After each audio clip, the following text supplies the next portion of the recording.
April the 25th, 1915, men of the Australian and New Zealand Army Corps landed at Gallipoli. It was on that day the traditions of our fighting forces were born. These stories of their sons and daughters at war we proudly dedicate to the memory of Anzac.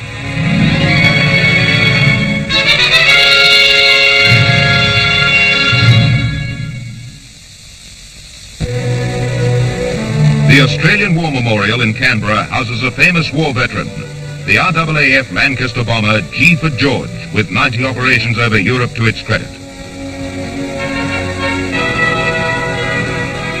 These mission tally markings, depicting a bunch of cherries, are the insignia of Cherry Carter, DFC, now a civil airline pilot, who captained G for George on 21 of its missions against the enemy.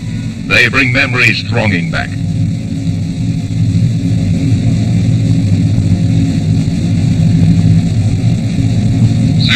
G. George calling Sandbox, where we taxi out for takeoff, where we taxi out for takeoff, over. Hello G. George, hello G. George, Sandbox answering, Sandbox answering. Yes, you may taxi out and take off, you may taxi out and take off. This is the story of the RAAF over Europe, a story of ordinary young Australians in their finest hour. Short months ago, they'd been bank clerks and farmers. Now, with casual courage, they wrote a new Anzac legend in Europe's embattled skies.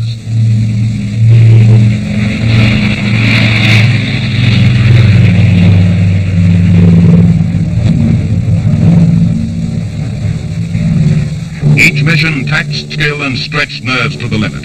The bomber squadrons of the RAAF carried the war deep into the heavily defended heartland of the enemy. Over the target, death was always waiting.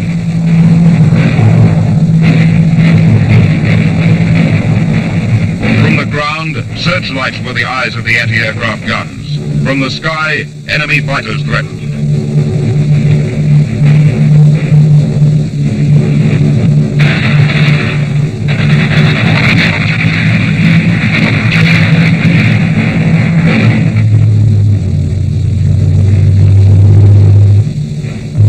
They were not turned from their deadly purpose.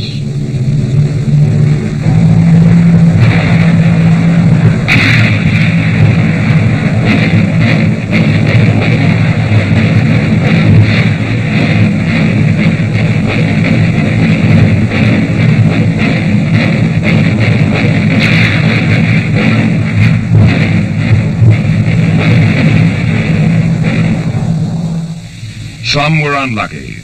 Some limped home on a wing and a prayer. Some endured it all unscathed.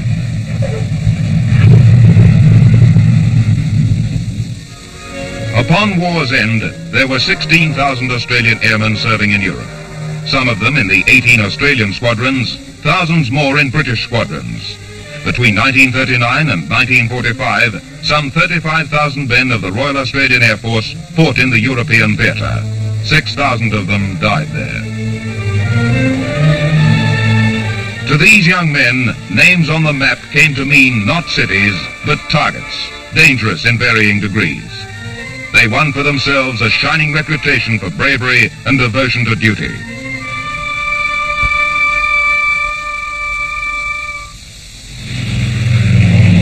The 1st Australian Squadron in Britain and the 1st Dominion Air Unit in the war was number 10, manning Sunderland flying boats, which the Germans called flying porcupines. Number 10 flew with Coastal Command and destroyed 5 submarines. The climax of a long patrol over the Bay of Biscay. Enemy submarine. The Sunderland dived to the attack.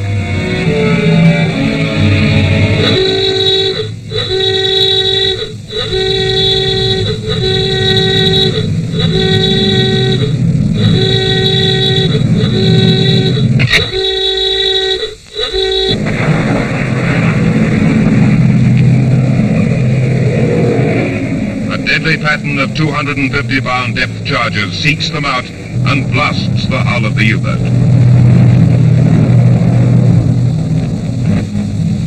Shortly after Number 10's formation in 1939, it was inspected by the Duke of Gloucester, later to become Governor-General of Australia, who took a special interest in the Australian squadrons.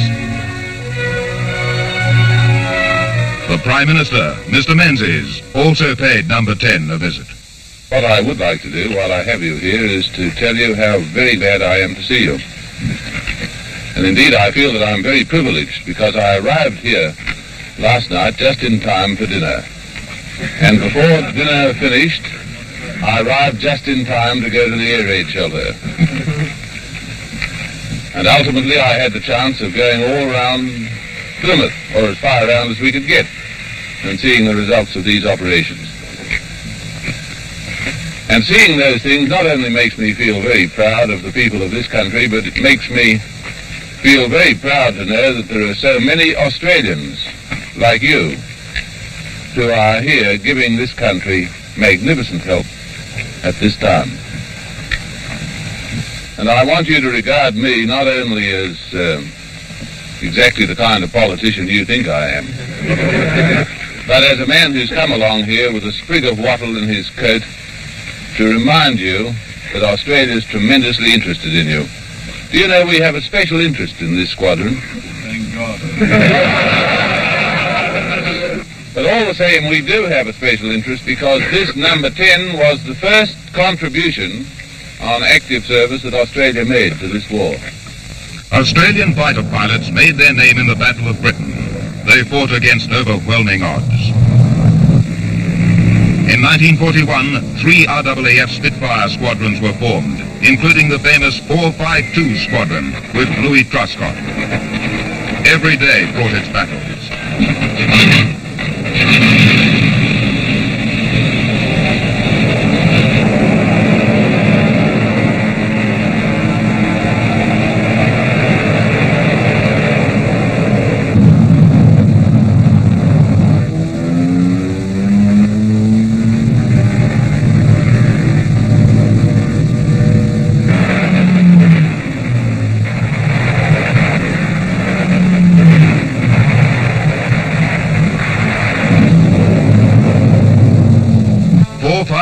Shot down 62 enemy aircraft in the 9 months it operated in Britain and established a reputation as one of the most brilliant combat units in the history of air warfare.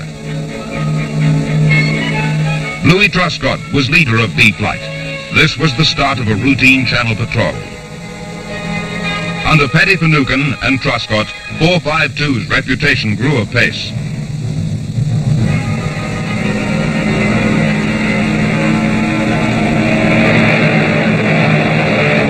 Automatic cameras, synchronized with the guns of the Spitfires and Hurricanes, recorded the story of this day's patrol.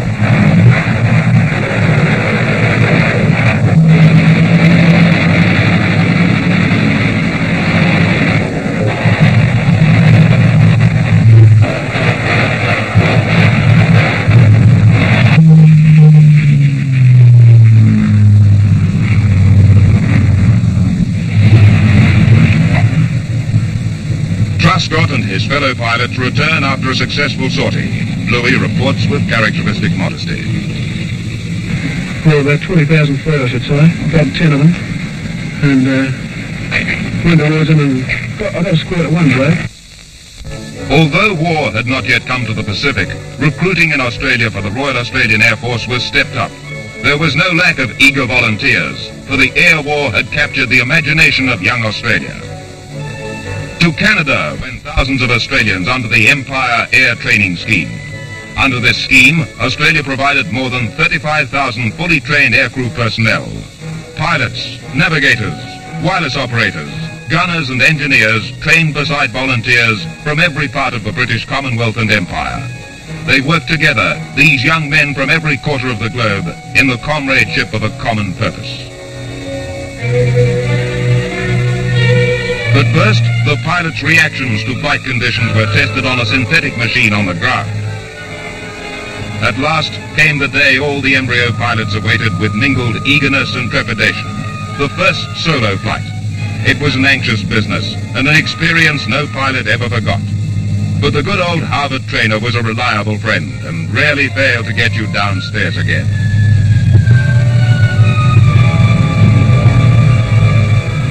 climax to training was the passing out parade, where the insignia marking qualified air crew were pinned on their tunics.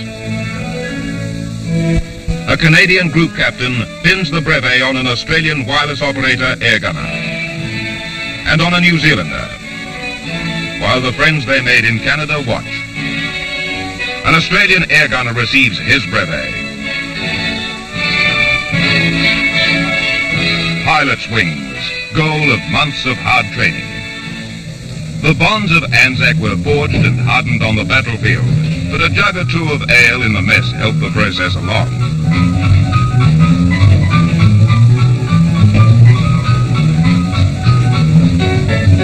Australia will be there, and so will New Zealand.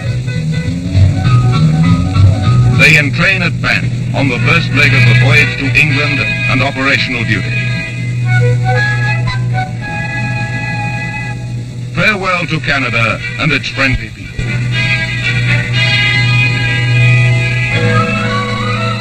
Even after Japan had entered the war and Australia herself was menaced from the north, Australian airmen were still sent to Britain and the Middle East to play their part in the war against Germany and Italy.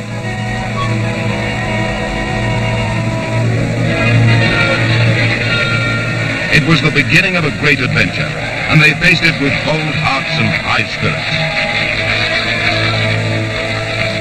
13,000 miles to fight a war. There'll be no promotion this side of the ocean. They took no risks of getting soft. Long days and nights, and every day and night brought them closer to the final test of their manhood. Reminder of war. A Sunderland of 461 Squadron escorted them as they approached journey's end. They swarmed into the rigging to catch their first glimpse of the England they had come to defend. They disembarked with a little tight knot of anticipation in them. Then the train to Brighton, and the march from the railway station through the unfamiliar streets, getting the feel for the first time of a country at war.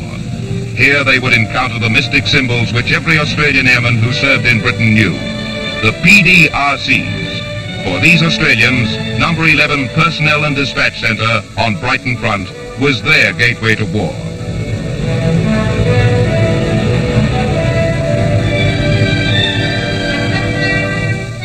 A kit issue with a difference, for this was kitting up for war. But war or no war, kit has to be signed for. Right, we all know the target. You've got 448 aircraft on, and the attack's in 5 waves. 0 hour is 0315. Timing is already worked out, and is on the navigation board for you now. Apart from that, the attack is normal. I'll just run through the route.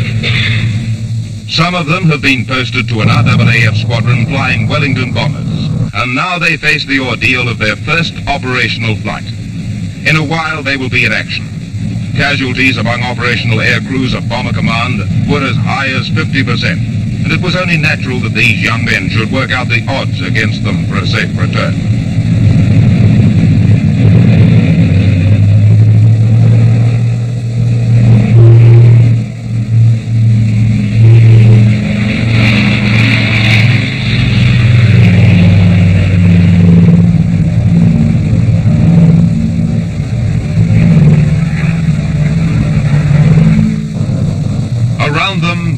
The same target, there are hundreds of other bombers. But as they fly through the cloud banks, they have a sense of lonely purpose and of a world narrowed to the confines of their own aircraft. Q for Queen, S for Sugar, George. Whichever it is, it holds their fate. And ahead of them, beyond the last friendly clouds, they know that other men are waiting to destroy them and their little world, if they can. The sense of peace along the cloud plains is a bitter illusion.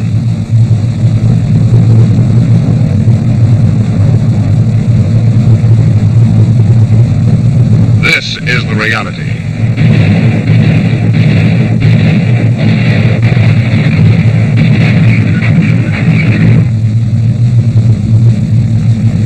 No time now for anything but concentration. The target is coming up.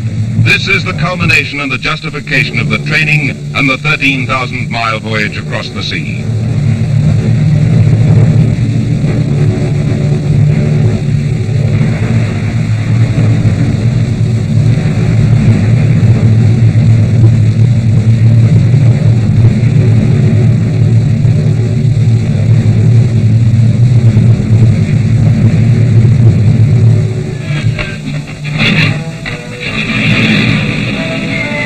Australian heavy bomber squadron 463 flew Lancasters.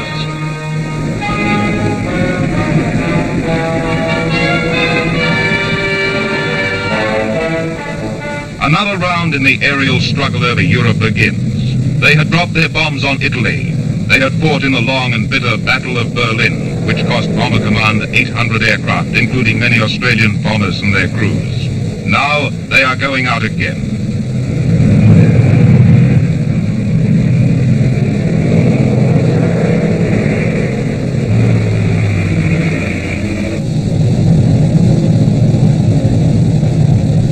On target, bombs away.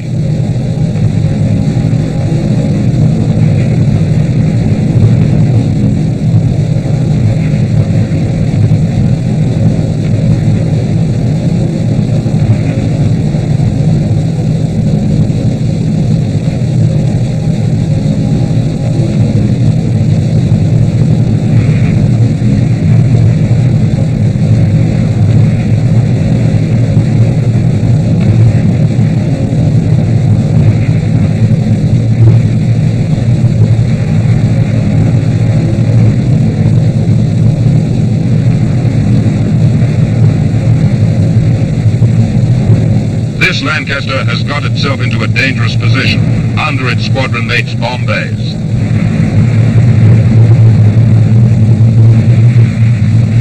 A few months after it was formed, in November 1943, number 463 Squadron was flying on daylight raids, the most dangerous of all.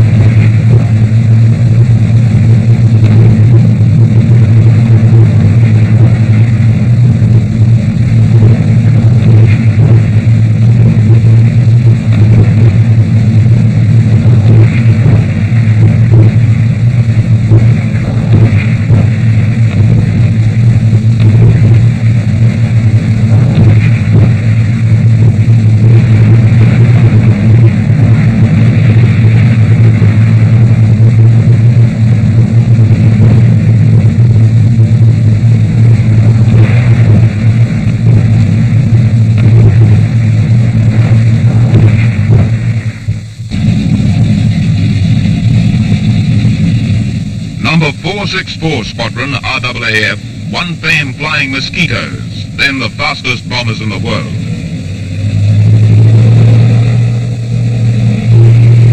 By day and by night, they roared across Europe.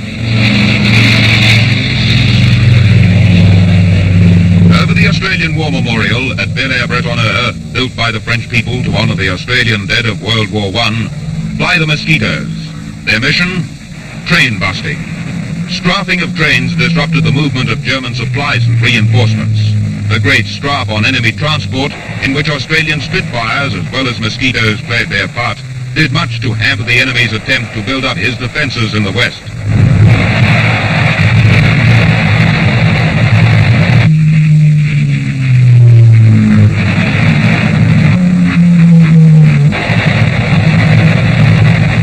Freight yards take a pounding too.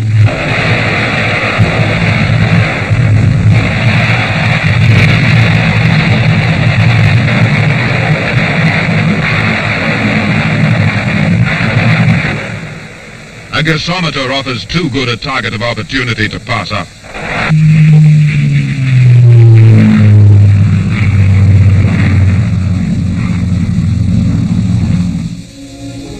The Australian flag flies above 464's camp in Norfolk.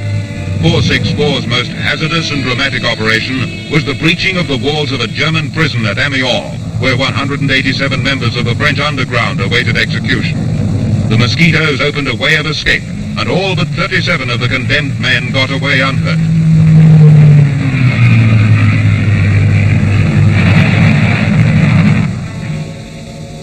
was the devoted work of the ground crews which kept the planes flying.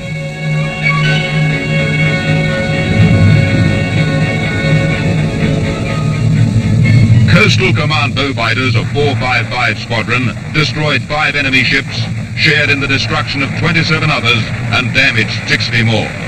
With 489 Squadron of the Royal New Zealand Air Force, they formed what became known as the Anzac Wing.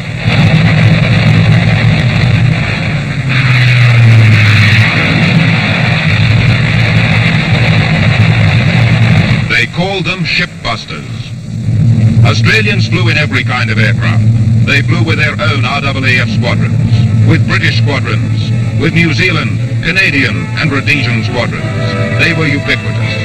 In Northern Europe, aircraft of the Australian squadrons flew 33 million miles in the course of 200,000 operational hours, which is the equivalent of some 23 years continuous flight. They flew single-engine rocket-firing Typhoon fighters.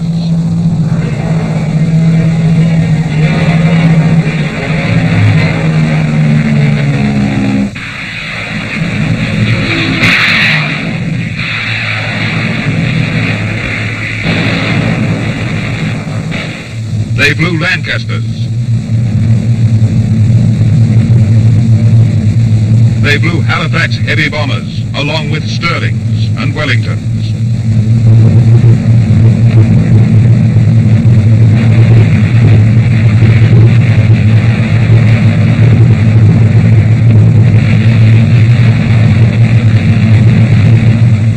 Heavy bombers of the Australian squadrons made 692 attacks on 241 land targets.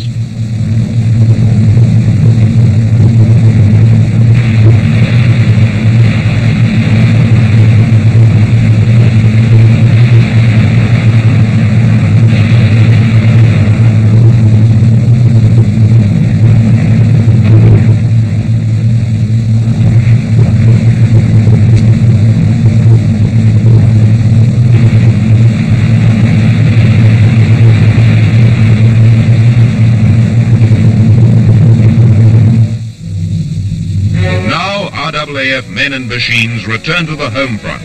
A Lancaster heavy bomber, veteran of many hazardous raids over Europe and against Germany and Italy, was flown to Australia. The Governor-General, Lord Gowrie, Lady Gowrie, and Deputy Prime Minister Ford talked with Flight Lieutenant Peter Isaacson of Melbourne.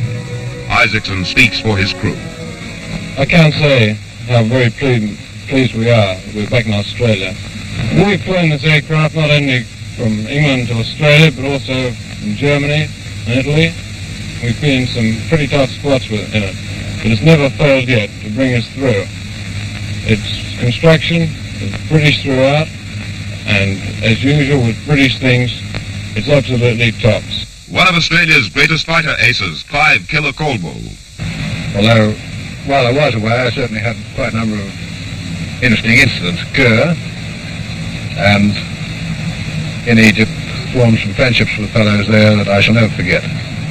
However, it's good to be back in one's own country again, and especially in these times with the country in the position it is at the moment. I'm hoping that in a short while I'll get an opportunity of flying here with the operational squadrons against the Japs. Perhaps I may have a little luck there too. We hope so at any rate. Graham Pockley, the U-boat magnate, had a corner of the Bay of Biscay reserved for him. It was really named so in the squadron that somebody drew a line on a chart and said, well, that's where he struck most of his stuff, so from here on it's out of bounds for everybody else. How many did you catch down there, anyway? Well, submarines? Yeah. Oh, I think I struck 4 there all told, and a few ships and things. It's always pretty busy down there, as a matter of fact. What about that submarine you sank just before you came home? Oh, he was quite a big fellow, a new type. Did he crash dive? Yes, he crashed dive straight away, but we were able to get there pretty quickly and hit him with a string of bombs, and he definitely went absolutely straight down. The bombs hit him right plumb center, and we could see him cut in half, and he went straight to the bottom. But while some veteran pilots and crews returned to Australia from the Northern European and Italian fronts to fight a new enemy in the Pacific, there were still 18 RAAF squadrons operating in the European theater when the war there ended.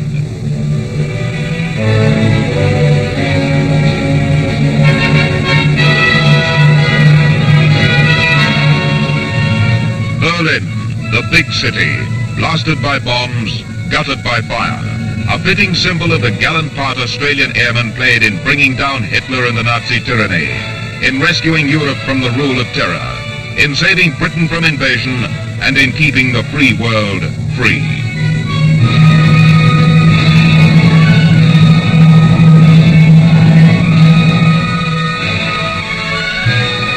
Today, G for George is their memorial.